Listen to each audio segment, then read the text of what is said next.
What's up, everybody? It's your boy Wes Grand. You're watching Sub Urban Nerd, this channel where I give my nerd views on today's nerd news. Well, before I get into my nerd news, I'd just like to say that some things have happened during this week that really I wish never had happened, and it seems like it happens far too many times.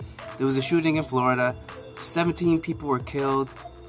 Children, and including teachers, some brave teachers that, pretty much sacrificed their lives to protect the students that they teach. And I just like to say that my condolences to everybody that's involved, family members, friends, even the children that survived, the ones that are traumatized, everybody, my condolences to all of you. So that's all I want to say about that. I don't want to go on too much because it's covered about the news all too much, and this is a news show about the nerd stuff. So, going on with that, there's a lot of news I'm going to talk about real quick. I'm going to try and jam it into this short little amount of time, and it's going to be, pretty much talking about the Black Panther, how it's killing it. It's going to be talking about trailers. It's going to be talking about how Sony screwed up and they could have had the MCU for themselves. And also, we're going to talk about how Kung Fury just got a little bit more muscle. So, first topic on the Nerd Rundown, going to talk about, like I said, Black Panther killing it. According to Variety, Black Panther is pretty much broke the record for a Thursday opening in February with $25.2 million. $25.2 million on just a Thursday. It's broke the record. Like, the only thing that's come close was the last movie that broke the record. And I bet you know which movie that was. Yeah. Well, if you couldn't figure it out, it's Deadpool. In Deadpool, it wasn't as close as you think. $25.2 million? I guess you're wondering which one was. What was Deadpool? Maybe it was $20 million. No. Maybe it was $15 million. Nah. It was $12.7 million. That was the record. That was the one that broke the record. February never has like huge openings on a Thursday. So $12 million, pretty much $12 million or $13 million up to 25.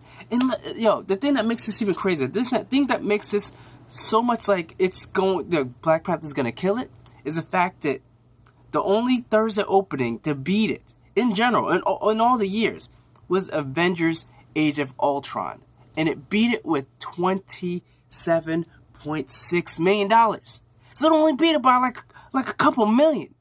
So a franchise with all the characters in like the second movie of the Avengers only beat Black Panther by like $2 million. That's crazy. So this just makes us, like, my whole estimation of how much this movie's gonna make, I'm still guessing for the 3-day weekend, I'm still guessing maybe like 160, 150. I guess I was thinking like 147, whatever. But now I'm thinking probably like 170. If it's really good, maybe 200. But I'm not even including the third day, because this is an extended weekend. We've got Monday off too. So people are going to be seeing this movie Friday, Saturday, Sunday, Monday. It's going to be bananas. And I think this scene is probably going to hit. I think this is going to be one of those, this is going to be the only, this movie's going to break so many records. It's going to break the first Thursday record. It's going to break opening weekend in the February record. It's going to break the most amount of money the black directors made on a movie. It's going to break the most amount of money in general. Like, this thing's going to have so many records broken, they won't even know where to put all these records. Even though, there's no physical record. I know I'm just messing with y'all. But this movie is on the road to kill it. Like I said, kill it. That's all I have to say about that. There's no more. Next, we're gonna talk about the trailer for Ready Player One. Steven Spielberg movie. That was a really good trailer. I liked it. It's all Easter eggs. Ready Player One, the book is full of Easter eggs, so the trailer is full of Easter eggs. I'm gonna have to watch it slower because there was a lot of things. Last time I saw the Battletoads and stuff like that, other people might not have seen it, but I saw it, and there's a lot of things. And the story looks pretty good. It's got the whole Willy Wonka, the chocolate factory, the song playing in the background while this whole thing. Before you said like hint on the song, but this one, it pretty much played it through, and I definitely liked it. I liked how it seems dire. I don't know if you die while you're inside the thing, but your body's vulnerable. So that's probably going to be one of the major things. Like, you see him drive, like someone's driving while he's in there in the car getting hit, and like you could get injured outside if you ain't paying attention. Like, you're just invoked into this whole virtual reality. If someone punches you when you got that on, you're gonna feel the punch. So this movie, definitely, I'm looking forward to see it. Definitely gonna get my ticket. I'm gonna watch it. It looks great. Next, we got the Pacific Rim trailer. That's a different story. I liked the first part of the trailer, and then I started watching and got to the middle, and they started showing the fight, and then it was going on, and it seems like they're showing the last fight, because this thing joining together, it looks like this is probably the last fight of the movie. Why are they showing so much of it? I don't understand. It doesn't make sense why they're showing so much of this fight. Like, that was pretty much the whole trailer. It wasn't like, normally they do like chop, this, maybe different monsters. This one, they showed the monster getting his ass whooped. They showed the monster getting these little things joining up, making it bigger, and then they showed them all fighting, and they showed them doing all the special moves. So I'm definitely seriously hoping this was not the last fight, because you have ruined it for us if it is. Alright, I'm going to just end that with that. Next, we're going to talk about Sony, and how Sony could have had the whole MCU. Now, this, in a report that Wall Street reported back in 1998, when Marvel was going through trials and tribulations. Like, they financially, they weren't too stable. And, that they were talking to Sony, pretty much they're selling them, that's how Sony got the rights to make movies for the Spider-Man, right?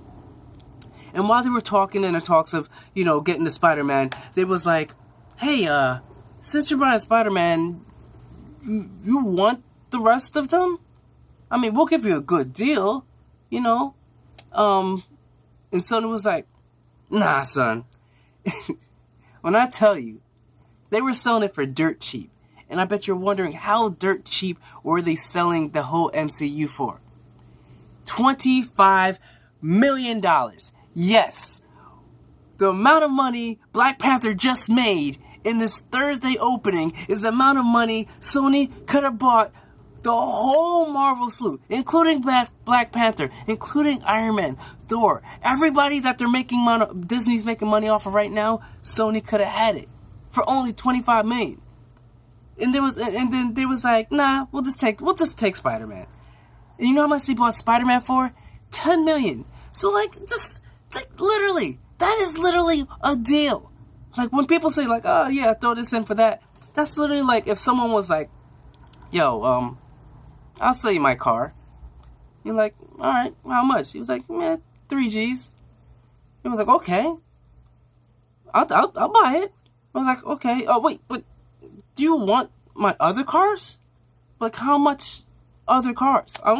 I got a Hummer, I got a Lexus, I got, Audi.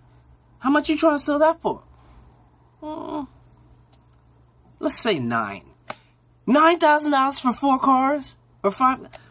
That's pretty much what just happened. They lost out big time. I'm like, damn, son, but thinking about it, I'm glad they didn't. Because Sony hasn't been the best. They haven't had the best track. And Marvel hasn't had the best track, but they have a lot better track than Spider-Man, Sony. Because Sony had to reboot Spider-Man because Amazing Spider-Man 2 did so poorly. It made their money, but critically, it sucked. And I don't see how they could have gotten together, the directors, and did a better job than Marvel did.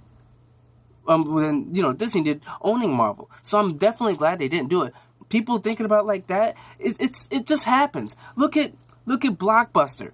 Blockbuster had the chance to own Netflix, and what happened? They was like, nah, people ain't gonna want to just watch movies streaming to their house. They want to always just go out and then get the DVD and then have to bring it back. So it happens, And I'm sure there's been opportunities where you thought, oh, maybe I should have bought something. Maybe I put a stock. All of a sudden, it's making money. All of a sudden, it's doing great. I can't blame Sony because back then superheroes weren't like what it was. They weren't successful Sony like comic book movies coming out. So it didn't seem like a worthwhile kind of risk. So I definitely understand why Sony did it, and I'm definitely glad Sony didn't do it. Because I'm glad about their Spider-Man movies. Some of them But in general, I'm so happy what Marvel or what Disney's doing with Marvel. Like, they're just killing it. Next, according to a reporter, Arnold Schwarzenegger is going to be joining the whole the cast of Kung Fury, and I talked about it in a video that I did earlier this week. Notation right there. It was including Michael Fassbender is going to be joining it. David Hasselhoff is going to be in it, and now Arnold Schwarzenegger. He's going to be actually playing the president, is what the rumors are saying that his role is going to be in this movie. And this movie is just over the top. I hope they keep the whole over the top vibe and feeling for it, because that's what made the things good. I'm going to try and see if I can find the link because I watched it. It's about like half an hour or something like that. I'm trying to see if I can get the link down below so in the description so you guys can try to check it out after you watch this video. Next we've got Five Nights at Freddy.